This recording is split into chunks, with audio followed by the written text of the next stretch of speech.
Thank you, Bianca, and good afternoon to our participants here in Europe, or good evening or good morning, wherever you are at the moment. We are very pleased to be with you here. Let me first introduce the panelists, because this is more about them than about me. First of all, I'd like to introduce Axel Deininger. Axel is the CEO of the security company Secunet, and he is the chairman of the European Cybersecurity Organization. I'd also like to introduce George Stathakopoulos. George is the VP of Corporate Information Security at Apple in California, and we are especially grateful to have you here early in the morning. Then I'd like to introduce Arvid Rosinski. Arvid is the CISO of Audi, one of the German car premium makers. And I'd like to introduce Phil Venables. Phil is the CISO and the VP at Google Cloud, and also based in the US. Good morning to you as well.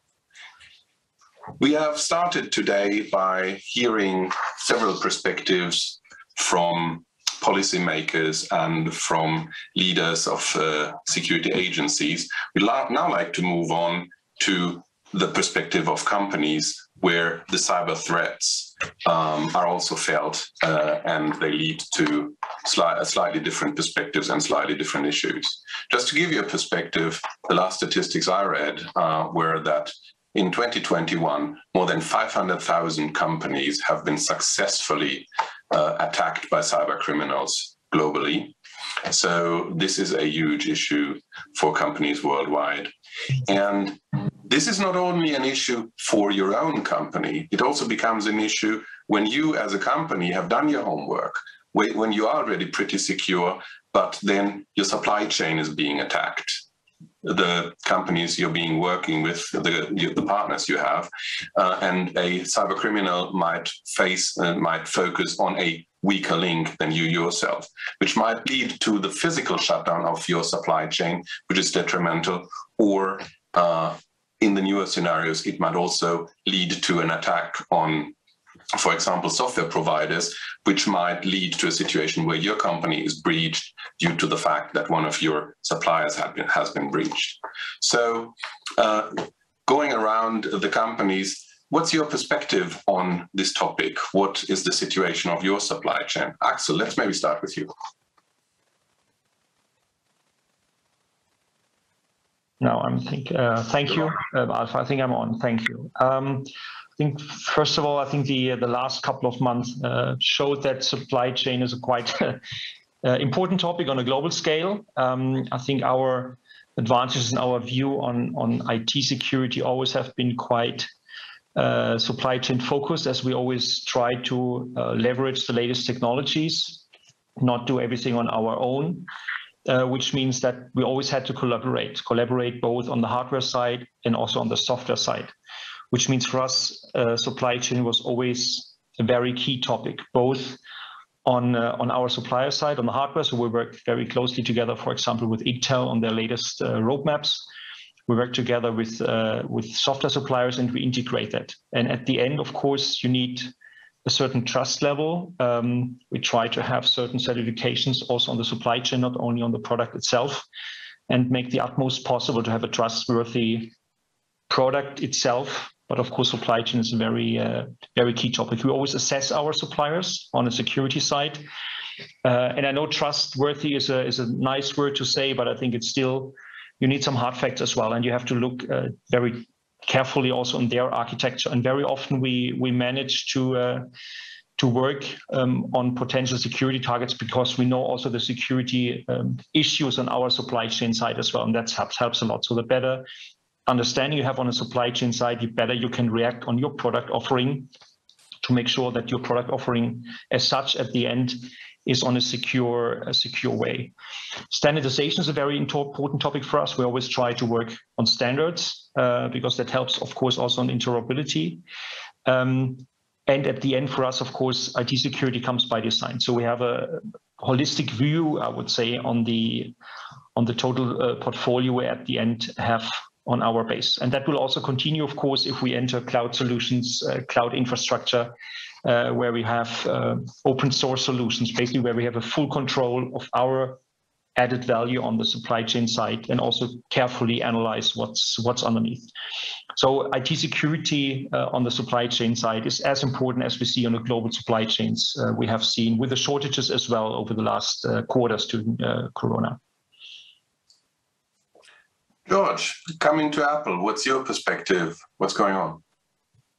So Apple clearly is not an island, and we have a very extensive network of suppliers who actually, are part of our story. So over the last few years, we have been noticing what is happening in the industry, and clearly, as you said before, like we've seen these attacks, especially hitting a very wide set of companies that are critical to the supply chain across the whole board. So when we analyze our supply line, we see a very big spectrum of different suppliers that we have. We have anything from the people who bring the produce to our cafeterias, the software, hardware, services we use for our everyday product creation, content creation, movies, music, and so on, all the way down to the suppliers who are critical to our production lines. When we try to map on those suppliers the different security capabilities we have, we also see a very wide spectrum. We see a set of companies who are have extremely sophisticated and mature security programs, but we also see companies whose simply security is completely lacking. And if you kind of zoom out a little bit on that spectrum, you kind of see a line forming that, metaphorically speaking, we call it security poverty line, where basically the resources and the technical deficit that a company has may not be enough to actually create a security program that is robust and it can actually last. And in general, again, in that spectrum, you find out that companies who have the resources and have the technical expertise, the big Fortune 500 companies seem to have a lot more robust programs. In contrast, in the small and medium businesses, who the security spend and the security expertise is kind of lacking. And again, in general, there's exceptions to the rule. So the cliche comes over that says, basically, if you're trying to fix a security problem, you're kind of trying to boil the ocean.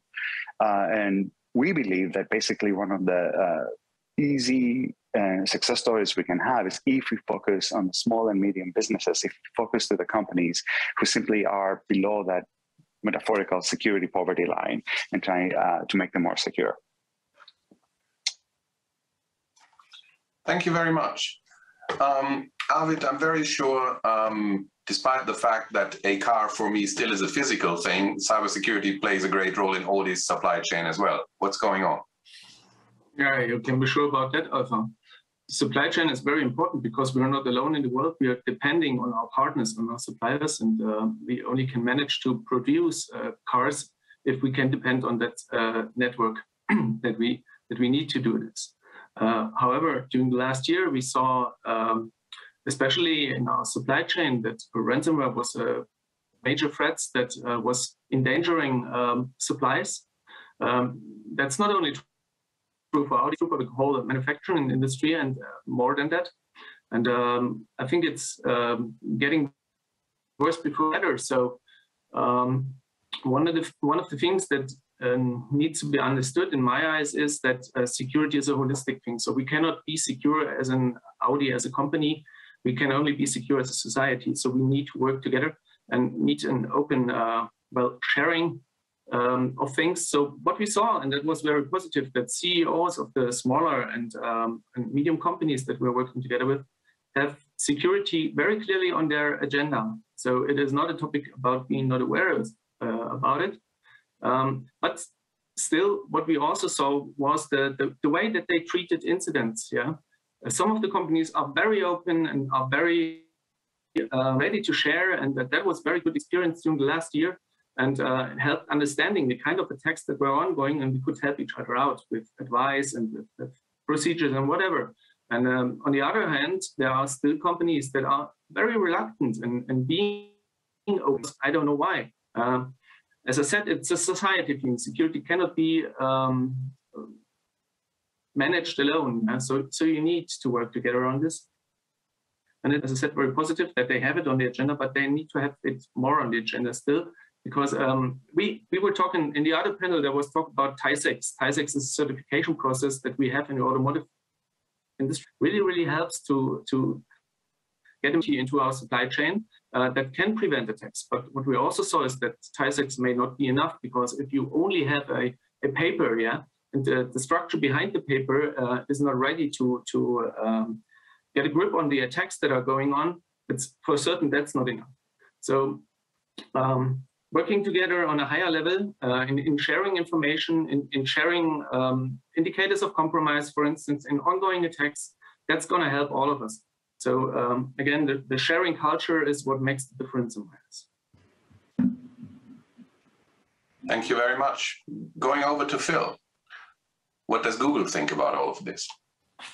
Yeah, so in the context of the software supply chain overall, I mean, we've historically placed a significant priority on the security of our software supply chain, as well as the overall integrity of the hardware supply chain. And you know, we, like a lot of, you know, large technology companies, are continuing to invest in the integrity of that software and any external dependencies that we have. And I would say for us, a lot of the external dependencies are mostly open source, and these are the elements that we've originated and manage anyway. And at the heart of how we think about software supply chain is a concentration on how you not only deal with software you've taken from, say, an open source environment, but how you generate and build the software in a secure way internally. And so, you know, like a lot of companies, we're very focused on making sure there's two-person control on changes, a whole drive for an intense examination of security through the build process, and then a hardened build process that produces digitally signed software that our infrastructure explicitly validates before executing. And the reason I mentioned kind of our internal process is we've actually taken this and turned this into an open framework and an open standard that organizations can use to assess themselves and their supply chains. And we call this thing SALSA. It's actually SLSA. It stands for Supply Chain Levels for Software Artifacts, and it's now an open framework at slsa.dev. And again, this is what we're using as well to drive that approach for end-to-end secure software supply chain management into a lot of the products that we have that we share with customers. And I would just kind of end this answer in just also building on what a number of the other panelists said about the kind of the partnership between organizations and the partnership between the public and private sector. And we're certainly engaged with governments around the world on looking at the software supply chain risks and the wider ecosystem, and really figuring out ways we can take the disparate sources of knowledge and expertise in different companies and the public sector, understanding the threat environment, understanding the best practices, and bring that together. For example, we with some of the other companies were founding members of the so-called Joint Cyber Defense Collaborative, the JCDC, organized by the US Department of Homeland Security. And that's one of many global efforts that are not only coordinating on sharing threat information, but promulgating best practices on how to manage the extended risks in the software supply chain, which I think is a good pattern for what we would expect going forward.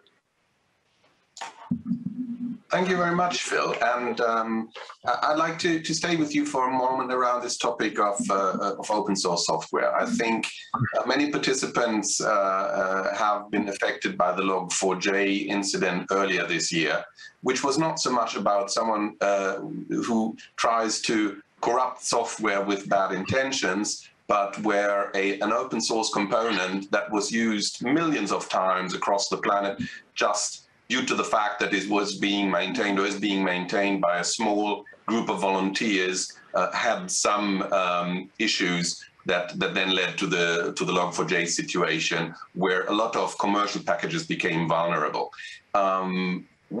What ideas would you have to kind of across industries and across companies try to deal with this issue in a better way? Because I think we have the problem for a lot of open source components that are used multiple times. Yeah, no, I think that's exactly right. I think when a lot of organizations look at their software supply chain risk, as I mentioned, a big part of that is the is the consumption of and use of open source software, and for many organizations, the contribution back to open source software. And certainly, you know, at Google, we've been a major advocate for open source software and the wider open source ecosystem. And in fact, as I think much of the audience will know, we've originated and made significant contributions to key open source projects like Kubernetes, TensorFlow, and myriad of others. And so, you know, we think the answer is exactly as you pose in the question. When you think about open source, it's how do we collectively make sure we're improving the security, the management and maintenance of open source software rather than restricting its use, because I think open source provides tremendous benefits, and a large part of our global digital ecosystem is built on the benefits of open source. But as you said, with things like Log4j and some other events before that, managing the use, maintenance, update, finding and resolving security vulnerabilities in open source is critical. And this is, again, another one of those important community efforts. So for example, in 2020, along with a number of other companies, we co-founded an organization called the Open Source Security Foundation. And this is dedicated to help drive improvements in open source security. We've, for example, we announced last year a further commitment of $100 million to help fund activities in finding and resolving critical security issues in open source software.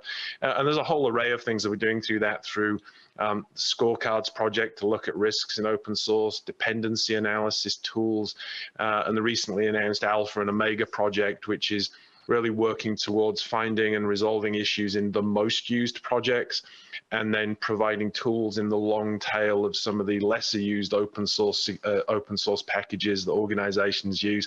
And so, like, the final thing I'll say is, you know, any organization that is using and depends on open source software, which, as I said, I think is a lot of organizations, should really kind of join the community, join the Open Source Security Foundation, and partner with everybody else on really driving improvements in tooling and driving improvements in the most critical open source software that all of our society depends on. We have the framework to enable that collaboration, and we definitely encourage everybody to sign up to help.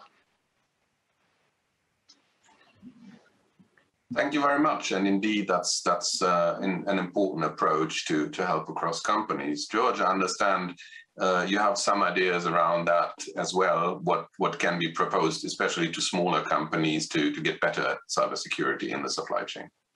So as you said, we have a clear focus on the small and medium businesses, how we can actually improve security. We did a lot of analysis, and one of the things we found out is for many of those discussions that we have with our partners, we're asking them to do security from 0 to 100. And just to illustrate the point, think about talking to your dentist and talk to them about zero trust networking. Or think about talking to your travel agent and say you need to do advanced persistent threat hunting. Right? It's words that they are very complicated. The word, even the word cyber, if you want to put it in perspective, becomes very unapproachable to many small and medium businesses because they think spies and countries and so on. So one of the things we wanted to do is we're trying to create the experience of getting your feet wet in security easy. So we looked at all the things that could be extremely impactful, and we came up with 5 basic principles that we believe that if small and medium businesses start, it's going to take them into a path of getting, improving the robustness of the security program. The first one is training, and it sounds really simple, but actually basic training available to small and medium businesses doesn't really exist readily. So we partner with the Cyber Readiness Institute, and we have published the principles and also help our suppliers go through a series of training programs to just basically understand security. After that, we start looking at what things could be more impactful, and think of them as the first 5 chapters of your security adventure. So the first one is to move beyond passwords. In this day and age, if you're using single factor auth, you're going to become a victim. There's just no way around it. So if we can help our suppliers move to multi-factor auth or to unfixable passwords, we think this is would be a very successful first step in improving the security of our supply chain. Funny enough, about I think 33% of the suppliers we interviewed, they said they do not have multi-factor enabled. But it was scarier than that is Some of them actually did, and they did not know about it. Somebody had bought the product that actually allows them to have MFA, but they haven't done it. So it was kind of like the general awareness about MFA did not exist. The third pillar will be patching. We want companies to have a fairly robust patching regime, and that's not just like the main product that they have, but the printers, their routers, and so on. Then we go to the more difficult things. We want them to have logging enabled, which seems to be the most bizarre thing, where you buy a product and logging becomes like the 5 switches you have to do in order to turn them on. But if you don't have logging enabled, the companies will not be able to know if they have been impacted, how they have been impacted, and if they're clean. And the fifth principle is all about incident response. You need to know the first steps after something happens to you, of how you're going to start recovering your business, where your backups are, who you're going to call in to come and help you, and try to restore yourself to some set of normality. So this 5 basic principles is the 5 chapters to help us get out of this mess. Thank you, George. Be it the 5 principles for a small company, be it more elaborate measures in a large company, that's a significant cost burden we're talking about. Arvid, as a CISO, probably you often have to justify yourself for the cost. How are you trying to deal with this? I'm in a happy situation because, as I said, our CEOs have it on the agenda. However, I see this is a problem for especially mid and small-sized companies to argue for the money that you need to invest in technology. Technology is a thing that costs money. However, technology is only a tool, so it may not be the right thing to invest into. So what I like to see security investments, well, they're considered a cost center. I would rather see them as a cost avoidance center, because I mean, it's about keeping risk from your business. And there are figures around that calculate how much a cyber incident costs a small or a mid-sized or a huge company per day. So if you just take that you would have to spend as a result of a cyber incident and invest one day worth of money into your preparations, into technology, into your people, that may be worth something. So actually, preparedness for cyber attacks can save business and can make the business more valuable, or save the value that the business is expected to bring. I guess if we're talking about investments, the result that the security investment directly brings in connection with the business is not recognized. That there's reason for that, because obviously the security experts like us are not, or have not been able to explain what the benefit of the technology would be. However, it is more important to also invest in the people themselves, because they need to react to a cyber incident in the first place by not clicking the link. Yes, so preparedness is something different, is something else, and that's not going to cost much money. So the result may actually be that you are more successful if you take the invest, only worth a day of the cost of a cyber incident, and invest it in a way that it is valuable to your company, than just not to do anything about it. So to consider it as a cost avoidance center helps to understand that there's risk involved, and to reduce the risk is something that also the business leaders do understand. So it's the way that we communicate, the way that we explain it. Axel, as the chairman of the European Cybersecurity Organization, you have a broad perspective across what's going on in cybersecurity in Europe. What approaches are you seeing to address this type of supply chain problem? Yeah, well, there are a couple of aspects, both from Secunet side, but also from ECSO side, what we try to achieve. Maybe let me start with Secunet first. And I think Arvid had a very good point, where I'm being in the IT security industry for 20 years. I'm a little bit frustrated because we're still talking about costs and risk avoidance. We never talk about business enablement at the end, because if we don't cover up IT security issues and cybersecurity issues, I think we will block future business models that are potential, even in the IoT space, etc. Nothing will work without a decent amount of IT security. I'm still frustrated, and that's for us at least also a mixed picture. We'll see in the market that some companies are really having a different view on things, really taking IT security seriously and having some sort of long-term understanding and roadmap, building their architecture. But still a lot of companies are in reactive mode on IT security, just covering up, I would say, the minimum requirements and just taking it as a risk management. I think we have to change the educational level. That's what we also try to do with ECSO, also consulting the European Commission on IT security, on digital sovereignty at the end. What we saw that, of course, a lot of European manufacturers, industry players, service providers are relying, of course, on supply chain that comes both from US, both from Asia, and we cannot ignore that, and we have to collaborate. So we believe also from ECSO's point of view, we need partnerships to work in that environment, trusted partnerships we can also certify.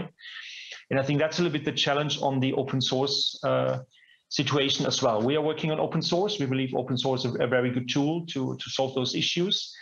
But at the same time, you have the tension that you have also certain trustworthiness in certifying products. So we do both. We do open source portfolio, but we also do certification with it, which is, of course, limiting a little bit the dynamic development.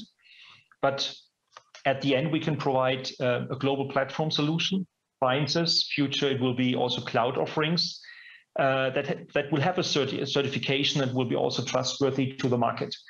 And I think we need that partnerships on the European level, but also on the global level, but we need to have some common standards, interoperability, certification levels to have this trustworthiness. And that's, I think, what has been shown in the last couple of months. You just mentioned the numbers at the beginning.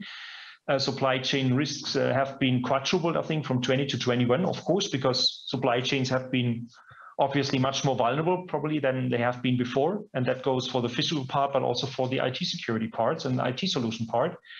And I think that's something we have to raise awareness at ECSO on the European level, on a global level as well, because we believe there are solutions, we can cope with it, but we need to raise the understanding in the industrial world, in our customer base, and we receive a mixed picture again. Some companies are really having addressed that issue, working on it, also willing to spend money on IT security, not just covering that as a cost issue, or we need to invest some on IT security, but have a long-term roadmap of integrating by design IT security measures in their portfolio. And I think those companies will be by far better off in the next couple of years. So it's not a risk factor, it's really business enablement at the end. And that awareness we have to raise, and that understanding also on the management level still has to be more broadened. And that's, from our point of view, not the case. We have solutions there, of course, and I think that it can be solved also on a global level with partnerships because we are relying on each other. But we have to work on it, and it's some sort of long-term approach with certain milestones also on certification, because with all the dynamic we'll see on the software development, that's great, but that led also to the security attacks we saw in the last year. So it's a balanced picture, and that's something we're working on. Thank you, Axel. We already started to move a little bit into how potential solutions look like and what a potential focus could be. I think it's great that we have an audience with both company representatives and policymakers around us to maybe take up these calls for action. Arvid, you already mentioned the human factor in your last statement, and we heard before from Jen Easterly that culture plays an important role when it comes to cybersecurity. Would you like to elaborate a little bit more on that topic? Yeah, sure. The human factor, I mean, we are humans, and humans are prone to making a failure, and that's exactly what leads to cyber attacks in the end. Like George mentioned, with some simple measures, we could reduce the risk, and the investment in reducing this risk is considerably low if you take into account that people want to learn, they don't want to make error, and they don't want to make failures. So if you put humans in the center of your strategy, that not only means to invest in technology, it means to invest in competencies, in self-trust, yeah, enable the people, and that's more than IT security, it is more like information security, because human behavior will act upon what I do understand, where I see sense in acting or doing things. It's like, I compare it with normal traffic, yes? We all behave, in normal traffic, we all behave safely. Yeah? We get from A to B, and we're not risking our lives. So on the digital highway, we're risking our lives because we just may not have the competency to go from A to B without making the mistake of clicking that link. And I think things are getting more strange if you take into account that we have synthetic voices and deepfake technology that makes us talk to people, and we're not even can be sure if the people we're talking to are the people that we expect to be. So put the humans in the center of strategy means to apply trainings in a way different from what we did in the past. Like we always had a problem in IT security to message because the message is very technical. Yeah. So let's bring us to a different level in communicating to the people. Communicate just in terms of understandable language, in terms of information security, like enabling this behavior, this rational behavior in the digital highway environment, to make sure that people not only behave, but also do not make the mistakes that they're tricked into by the technologies of today. Thank you very much, Arvid. Phil, we have been discussing how small companies within a supply chain can be a bit of a challenge. I'd like to turn this around a little bit so that we ask ourselves for a minute, as the large companies in the game, what can you do to bring more security to others? Yeah, well, I think the interesting thing for, particularly for large cloud companies, but, any large kind of service provider that small, medium-sized enterprises, and even now very large enterprises and public sector organizations and governments use, really the way to think about this is that the cloud has more than surpassed the security of on-premise environments, and that's especially true for small to medium-sized enterprises who may not be able to effectively resource an IT team, let alone a large enough and sophisticated enough security team of depth to protect themselves. So tapping into a reputable cloud service provider or other type of service provider that maintains that high degree of security and control, where security is designed in, not bolted on after the fact, where it just comes as a part of the environment, if you like. It's a secure product, not just a security product. And that goes for cloud providers. The same thing happens in the communication and collaboration tool environment. For example, what we deploy with Google Workspace to small, medium, and large enterprises is where we're increasingly putting security defaults in, reflective of some of the things that George talked about earlier in terms of default levels of stronger authentication, default levels of email protection, encryption, malware filtering, and a whole array of other tools that generally make the platform safer by design and just safer to use without having to spend a lot of time administering and adding in security after the fact. And that's particularly important, again, not just because small, medium-sized businesses don't have a large budget for these things. They also don't have a large staff, as I mentioned before, to administer and manage these things.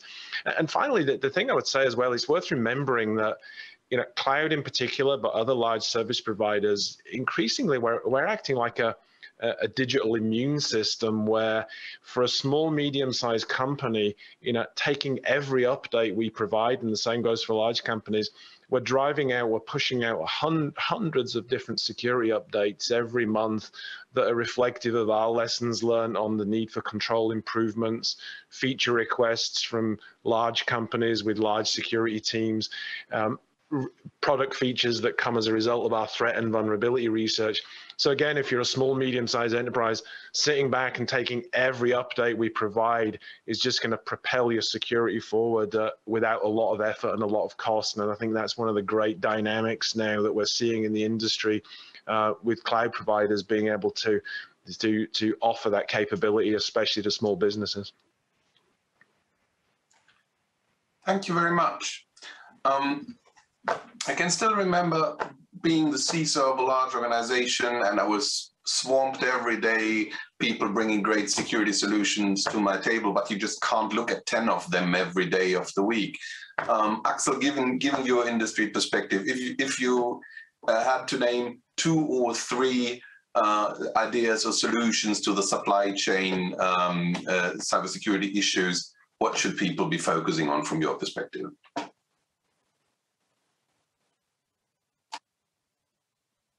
the end, what I think they need to have is a holistic view on things, and just working on the biggest, let's say, white spots they have in their infrastructure, and that's very often overseen. Yes, they take the standard updates, nothing against that, and they do software uploads and try to improve the system. But I think they need, first of all, a holistic view on the IT security. Secondly, just coming back one sec to ECSO, I think we need to provide some clear messages and framework to the companies to give them some guidance and orientation. That's still missing, and exactly what you said.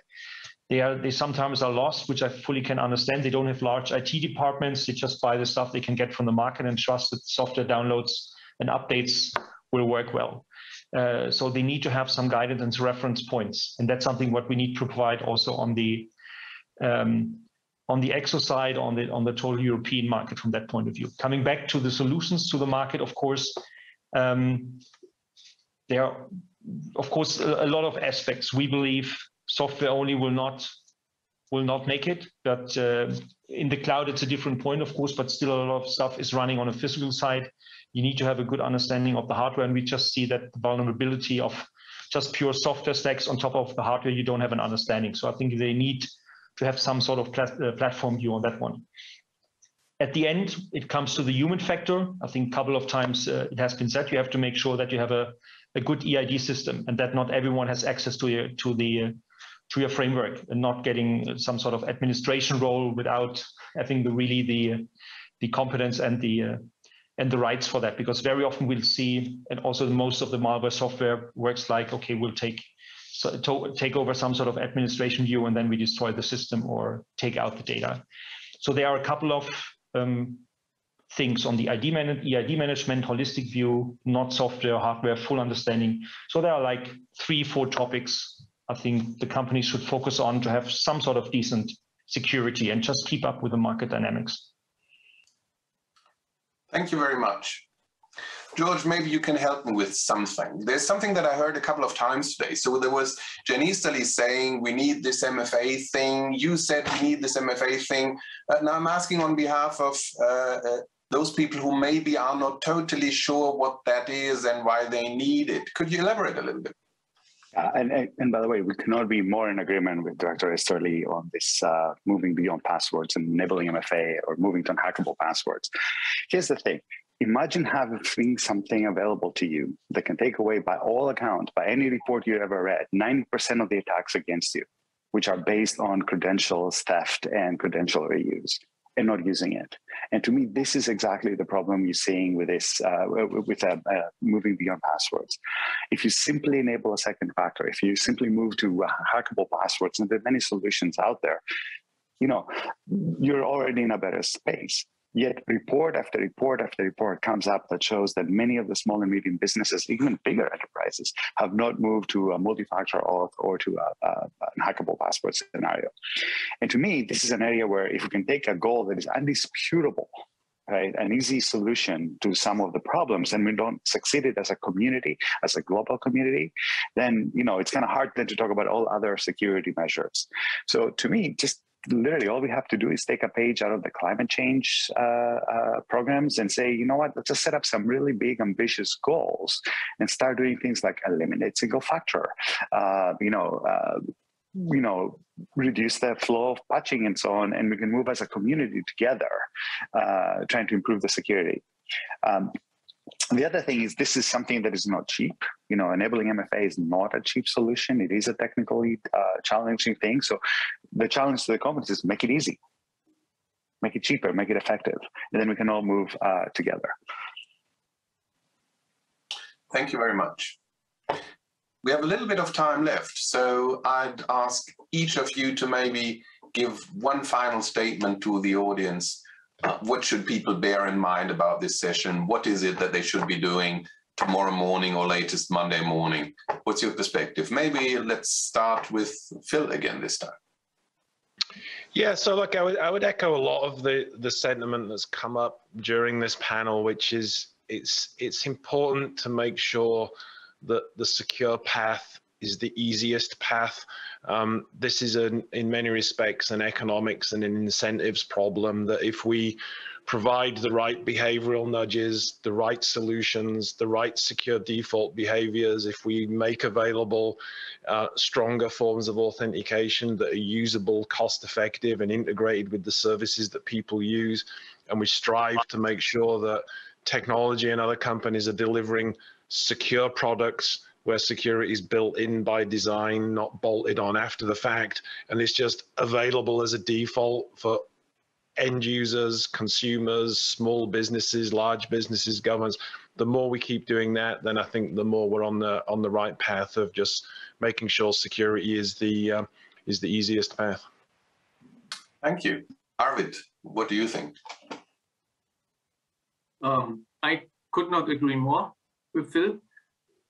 However, also focus on the people, so put them actually in the center. So focus on their competencies and make it very easy for them to understand, to follow, and to see the purpose of the measures taken. So my advice would actually be invest more in the competencies wherever people are, and that actually starts in schools, because we're talking about the problems today. They will not be better tomorrow. They're getting worse. So we need to invest more into our children also, so that they grow up not digital native, not digital naive, but digital secure. Thank you. George, what's your statement? I'm going to be very monolithic here. Move beyond passwords. Let's just start with that. Let's just set up a goal and just help everybody just move beyond passwords. And I think then you start the wheel going, and then we start adding new chapters into this book of security. To start with one though. Thanks a lot. Axel. 3 topics. First of all, multi-factor authentication. That's a great start. On the policymaker side, we need to provide the companies a clear framework, easier to understand than in the past. And secondly, I think, or thirdly, a lot of companies are on the verge of getting to the next level of digitalization, moving their infrastructure to the cloud. I think now it's also an opportunity for them to think long-term and integrate in their upscale infrastructure right at the beginning IT security. And that would help us a lot in the future when we build the next level of infrastructure. Thank you. Gentlemen, thanks a ton for joining, especially for those of you where it has been quite early in the morning. I'm very sorry that this is a virtual event, because the standard would be that we have a cup of coffee together after the panel, or even some beers. I mean, Munich is a good place for beers. So I hope we have the chance to meet up in April when there will be an on-site meeting. I wish all of the participants a great afternoon. Enjoy the continued conference. And that's all from this panel. Thank you very much. Thank you.